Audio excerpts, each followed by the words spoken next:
ಕಾಣಿಸ್ತಾನೆ ಇಲ್ಲ. ಯಾರಿಗೆ ಬೇಕೋ ಕಡಲೆಕಾಯಿ? ಅವ್ನು ನೋಡಿ ಮುಖ ಮುಚ್ಕೊಳ್ತಾರೆ. ಬರೀ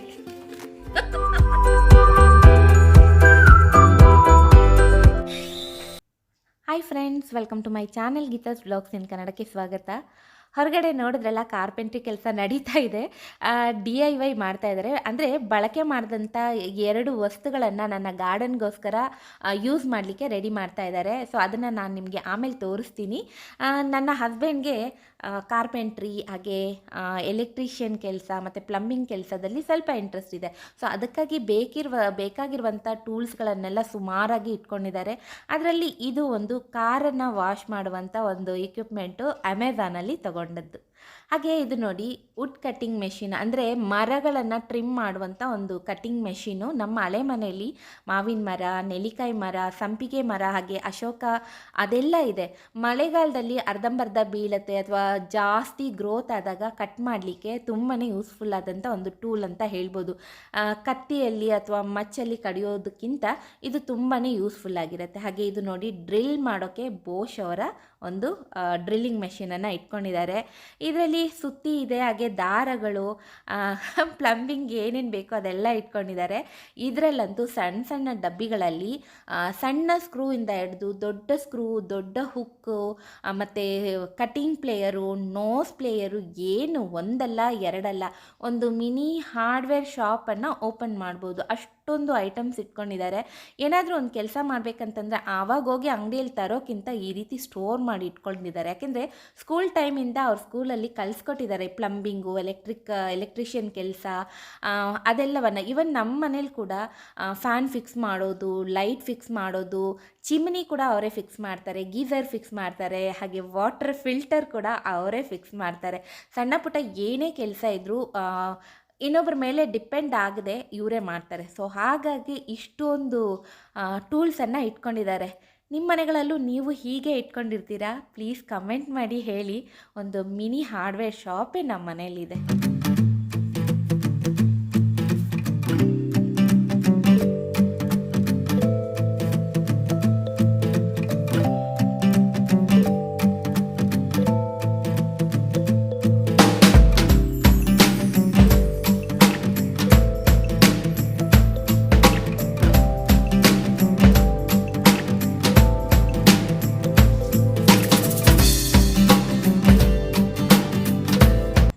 ಓಕೆ, ಅವ್ರ ಕೆಲಸ ಅವ್ರು ಮಾಡಲಿ. ಮಧ್ಯಾಹ್ನ ಲಂಚ್ಗೆ ಪಾಲಕ್ ಪನ್ನೀರ್ ಮಾಡಬೇಕು. ಸೊ ಹಾಗಾಗಿ ಪಾಲಕ್ ಸೊಪ್ಪನ್ನು ಮೆಣಸಿನ್ಕಾಯಿ ಜೊತೆ ಬೇಯಿಸಿಟ್ಕೊಂಡಿದ್ದೀನಿ. ಹಾಗೆ ಇಲ್ಲಿ ತುಪ್ಪ, ಎಣ್ಣೆ ಎರಡನ್ನೂ ಸೇರಿಸಿ ಕಾಯ್ಲಿಕ್ಕೆ ಇಟ್ಟು, ಈಗ ಇಲ್ಲಿ ಶುಂಠಿ, ಬೆಳ್ಳುಳ್ಳಿ ಮತ್ತು 1 ಟೊಮೆಟೊ, ಒಂದು ದೊಡ್ಡ ಸೈಜಿನ ಈರುಳ್ಳಿಯನ್ನು ಸಣ್ಣದಾಗಿ ಹೆಚ್ಚಿಟ್ಕೊಂಡಿದ್ದೀನಿ. ಹಾಗೆ ಒಂದು 2 ಚಮಚ ಕಡಲೆ ಹಿಟ್ಟನ್ನು ನೀರಲ್ಲಿ ಬೆರೆಸಿ ಇಟ್ಕೊಂಡಿದ್ದೀನಿ. ಹಾಗೆ ಈಗ ಎಣ್ಣೆ ಕಾಯ್ದಿದೆ, ಎಣ್ಣೆ ತುಪ್ಪ 2 ಕಾಯ್ದಿದೆ. ಶುಂಠಿ ಬೆಳ್ಳುಳ್ಳಿಯನ್ನು ಹಾಕ್ಕೊಳ್ತಾ ಇದ್ದೀನಿ. ಹಾಗೆ ಈರುಳ್ಳಿಯನ್ನು ಕೂಡ ಸೇರಿಸ್ಕೊಳ್ತೀನಿ. ಇದರ ಘಮ ಬರಬೇಕು, ಅಲ್ಲಿವರೆಗೆ ಇದನ್ನು ಹುರ್ಕೋಬೇಕು. ಟೊಮೆಟೊ ಚೆನ್ನಾಗಿ ಮೆತ್ತಗಾಗಬೇಕು. ಸೊ ಈಗ ಇದಾದ ನಂತರ ನಾವು ನೀರಲ್ಲಿ ಕಲಸಿಟ್ಕೊಂಡಿದ್ದಂಥ ಕಡಲೆ ಹಿಟ್ಟನ್ನು ಮಿಕ್ಸ್ ಮಾಡ್ತಾಯಿದ್ದೀನಿ. ಇದನ್ನು ಹಾಕಿ 1 ನಿಮಿಷ ನಾವು ಬೇಯಿಸೋ ಅಷ್ಟರಲ್ಲಿ ಇದು ಸ್ವಲ್ಪ ಗಟ್ಟಿಯಾಗುತ್ತೆ. ಸೊ ಇಷ್ಟು ಗಟ್ಟಿ ಆದರೆ ಇದಾಗಲ್ಲ, ಮತ್ತು ಚೆನ್ನಾಗಿ ಬೇಯಬೇಕು ಕಡಲೆ ಹಿಟ್ಟು. ಹಾಗಾಗಿ ಸ್ವಲ್ಪ ನೀರನ್ನು ಸೇರಿಸ್ಕೊಂಡು ಒಂದು ಕುದಿ ಬರೋವರೆಗೆ ಕಾಯ್ತೀನಿ. ನೋಡಿ, ಈಗ ಕುದಿಯೋಕ್ಕೆ ಶುರುವಾಗಿದೆ. ಈಗ ನಾನು ರುಬ್ಬಿಟ್ಕೊಂಡಿದ್ದಂಥ ಪಾಲಕ್ಕು ಹಾಗೆ ಮೆಣಸಿನ್ಕಾಯಿನ ಸೇರಿಸ್ಕೊಳ್ತಾ ಇದ್ದೀನಿ. ಇದು ಒಂದು ಕುದಿ ಬಂದಾದ ನಂತರ ನಾನು ಹೋಮ್ ಮೇಡ್ ಪನ್ನೀರನ್ನು ಇಲ್ಲಿ ಹಾಕ್ತಾಯಿದ್ದೀನಿ. ಇದನ್ನು ಬೇಕಾದರೆ ನೀವು ಫ್ರೈ ಮಾಡಿ ಹಾಕಿದ್ರೆ ಚೆನ್ನಾಗಿರುತ್ತೆ, ಇಲ್ಲ ಅಂತಂದರೂ ಕೂಡ ತುಂಬಾ ಚೆನ್ನಾಗಿರುತ್ತೆ. ಒಂದು ಹೋಟೆಲಲ್ಲಿ ಮಾಡುವಂಥ ಪಾಲಕ್ ಪನ್ನೀರ್ ಟೇಸ್ಟನ್ನು ಕೊಡುತ್ತೆ. ಈಗ ತುಪ್ಪದಲ್ಲಿ ಸ್ವಲ್ಪ ಅಚ್ಚ ಖಾರದ ಪುಡಿ ಫ್ರೈ ಮಾಡಿಬಿಟ್ಟು ಈ ರೀತಿ ಪಾಲಕ್ ಪನ್ನೀರ್ ಮೇಲೆ ಹಾಕ್ಬಿಟ್ಟು ತಟ್ಟೆ ಮುಚ್ಚಿಬಿಟ್ರೆ ಒಳ್ಳೆ ಘಮ ಕೊಡುತ್ತೆ ಕರಿಗೆ. ತುಂಬಾ ಚೆನ್ನಾಗಿರುತ್ತೆ. ಇದಂತೂ ಚಪಾತಿ, ಪೂರಿಗೆ ಸಖತ್ತು ಟೇಸ್ಟಿಯಾಗಿರುತ್ತೆ. ನನ್ನ ಮಗನಿಗೆ ಕ್ಲಾಸ್ ಇದೆ ಅಂತ ಸೊ ಬೇಗ ಊಟ ಮಾಡಿಬಿಟ್ಟು ನಾನು ಕ್ಲಾಸ್ಗೆ ಹೋಗ್ಬೇಕಮ್ಮ ಅಂತ ಹೇಳ್ತಾ ಇದ್ದಾನೆ. ಸೊ ಆಲ್ಮೋಸ್ಟ್ ರೆಡಿ ಆಗಿದೆ ಊಟ. ನೋಡಿ, ಪಾಲಕ್ ಪನ್ನೀರ್ ಸಖತ್ತು ಟೇಸ್ಟಿಯಾಗಿರುತ್ತೆ. ಸೇಮ್ ರೆಸ್ಟೋರೆಂಟ್ ಸ್ಟೈಲಲ್ಲಿ ಹೇಗಿರುತ್ತೆ ಹಾಗಿರುತ್ತೆ. ಇದು ಪಂಜಾಬಿ ಫ್ರೆಂಡ್ ಹತ್ರ ನಾನು ಕಲ್ತ್ಕೊಂಡಂಥದ್ದು. ಸೊ ನಾರ್ತ್ ಇಂಡಿಯನ್ ಸ್ಟೈಲಲ್ಲಿ ಮಾಡಿದ್ದೀನಿ. ಈಗ ನನ್ನ ಮಗನಿಗೆ ಊಟವನ್ನು ಕೊಟ್ಬಿಡ್ತೀನಿ. ಸೊ ಇವತ್ತು ಮಧ್ಯಾಹ್ನ ಲಂಚಿಗೆ ಚಪಾತಿ ಹಾಗೆ ಟೇಸ್ಟಿ ಆದಂಥ ಹೆಲ್ದಿ ಆದಂಥ ಪಾಲಕ್ ಪನ್ನೀರ್ ರೆಡಿಯಾಗಿದೆ.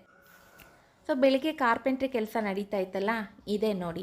ಇದು ಬಂದು ಕಿಚನ್ನಲ್ಲಿರುವಂಥ ಡ್ರಾಯರು, ಅಂದರೆ ಕಬರ್ಡ್ಗಳಲ್ಲಿ ಡ್ರಾಯರ್ ಇರುತ್ತಲ್ಲ, ಆ ಡ್ರಾಯರ್ ಸುಮ್ಮನೆ ವೇಸ್ಟ್ ಆಗುತ್ತಲ್ಲ. ಸೊ ಹಾಗಾಗಿ ಇದನ್ನು ಇಲ್ಲಿ ಫಿಕ್ಸ್ ಮಾಡಿ ಪೇಂಟ್ ಮಾಡಿ ನನಗೆ ಕೊಟ್ಟಿದ್ದಾರೆ. ಸೊ ಏನಾದರೂ ಪಾಟ್ಸ್ ಇಟ್ಕೊ ಅಂತ. ಸೊ ನಾನು ಆಲ್ರೆಡಿ ಇಟ್ಟಾಗಿದೆ. ಹಾಗೆ ನೋಡಿ, ಇದು ಬಂದು ಕಿಚನ್ನ ವಿಂಡೋ ಫ್ರೇಮ್ ಇದು. ಸೊ ನನ್ನ ಗಿಡಗಳು ಹಾಕೋಕ್ಕೆ, ಗಿಡಗಳು ಇಡೋಕ್ಕೆ ಚೆನ್ನಾಗಿರುತ್ತೆ. ಹಾಗೆ ಕೆಳಗಡೆ ಎಲ್ಲ ಕ್ಲೀನ್ ಮಾಡಲಿಕ್ಕೆ ಕೂಡ ಯೂಸ್ ಆಗುತ್ತೆ. ಹಾಗೆ ಇಡೋಕ್ಕಿಂತ ಈ ರೀತಿ ಏನಾದರೂ ಯೂಸ್ ಮಾಡ್ಕೊಳ್ಳೋಣ ಅಂತ ಇದಕ್ಕೆ 4 ಕಾಲ್ಗಳನ್ನು ಇಟ್ಟು ಫ್ರೇಮನ್ನು ಈ ರೀತಿ ರೆಡಿ ಮಾಡಿದ್ದಾರೆ. ಹೇಗಿದೆ?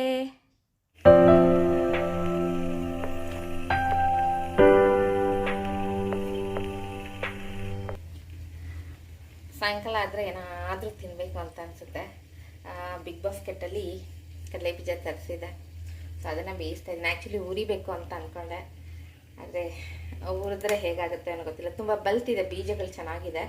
ಸರಿ ಬೇಯಿಸ್ಬಿಡೋಣ ಅಂತ ಬೇಯಿಸ್ತಾ ಇದ್ದೀನಿ. ಸೊ ಆಗಿದೆ, ಈಗ ತಿನ್ನಬೇಕು. ಚಳಿಯಾಗಿದೆ, ಮಳೆ ಬರೋ ಥರ ಇದೆ. ಆದರೆ ಮಳೆ ಬರಲ್ಲ ಅಂತ ಅನಿಸುತ್ತೆ. ಮೋಡ ಮುಚ್ಕೊಂಡೇ ಇದೆ. ಬೆಳಿಗ್ಗೆ ಇದೆ, ಅವತ್ತು ಬಿಸಿಲಿಲ್ಲ. ಸೊ ಇವಾಗ ಕಡಲೆ ಬೀಜ ಅಲ್ಲ, ಕಡಲೆಕಾಯಿನ ಅವ್ರಿಗೆಲ್ಲ ಕೊಟ್ಬಿಟ್ಟು ನಾನು ತಿಂತೀನಿ. ನನಗೆ ತುಂಬ ಇಷ್ಟ. ನಿಮಗೆಲ್ಲ ಯಾರಿಗಿಷ್ಟ ಕಡಲೆಕಾಯಿ? ಅದು ಬೇಯಿಸಿದ ಕಡಲೆಕಾಯಿ ಮಳೆ ಬರ್ತಾ ಇರುವಾಗ ಬಿಸಿಯಾಗಿ ಕಡಲೆಕಾಯಿನ ಬಿಡಿಸ್ಕೊಂಡು ತಿಂತಾಯಿದ್ರೆ ಅದ್ರ ಮಜಾನೇ ಬೇರೆ ಅಲ್ಲ. ಸೊ ಈಗ ಕಡಲೆಕಾಯಿನ ಬಗ್ಗಿಸ್ತೀನಿ, ನೀರು ಬಗ್ಗಿಸ್ಬಿಟ್ಟು ಅವ್ರಿಗೆಲ್ಲ ಕೊಡ್ತೀನಿ. ಸೊ ಕಡಲೆಕಾಯಿನ ಬಗ್ಸಿದ್ದಾಯಿತು. ಕಾಣಿಸ್ತಾನೆ ಇಲ್ಲ.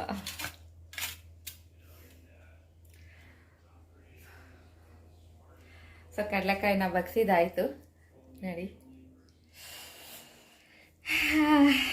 ಯಾರಿಗೆ ಬೇಕೋ ಕಡಲೆಕಾಯಿ, ಬೇಯಿಸಿರೋ ಕಡಲೆಕಾಯಿ?